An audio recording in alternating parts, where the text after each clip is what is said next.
বেশিরভাগ উদ্যোক্তা আসলে শুরুই করতে পারে না, তার কারণ সে কোন নিশে বা কোন ক্যাটাগরিতে কোন প্রোডাক্ট নিয়ে ব্যবসা করবে এটা বুঝতে পারে না। উদ্যোক্তাদের বেসিক্যালি কি প্রবলেম দেখতেছেন? যদি আমরা অনেকগুলো সেগমেন্টে ভাগ করি ফুল বিজনেস প্রসেসটাকে, like product selection, product shipment, ওই প্রোডাক্টটা বাংলাদেশে হচ্ছে এটার জন্য একটা কন্টেন্ট কী ধরনের স্ট্র্যাটেজি চলবে, কন্টেন্টের জন্য মার্কেটিং কীভাবে হবে, অ্যাপ্রোচ কেমন হবে, সেলস হওয়ার পর ওই কাস্টমার সার্ভিস, ডেলিভারি, ওভারঅল অনেক কিছু, প্রত্যেকটা জায়গাতেই না কিছু প্রবলেম আছে।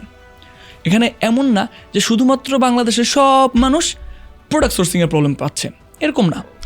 এক একজন এক এক লেয়ারের প্রবলেমে আছে।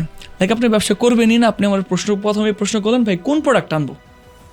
এখন আপনি যখন প্রোডাক্টটা আনবেন না, তখন দেখবেন যে ভাই আমার প্রোডাক্টটা বেচবো কেমনে, ভাই এটা প্রোডাক্টটা ডেলিভারি দিব কেমনে, ভাই কাস্টমার সার্ভিস ঝামেলা হয়েছে, ব্যবসা বড় হচ্ছে, আপনার টিম আনতে হচ্ছে, ভাই টিমে ঝামেলা হচ্ছে, ভাই অফিস নিলে অফিসে এই হচ্ছে, অফিস পলিটিক্স হচ্ছে। আপনি যত স্টেপ বাই স্টেপ যাবেন, আপনি নতুন প্রবলেমও পড়বেন, ওই প্রবলেমগুলো আপনাকে সলভিং করতে হবে।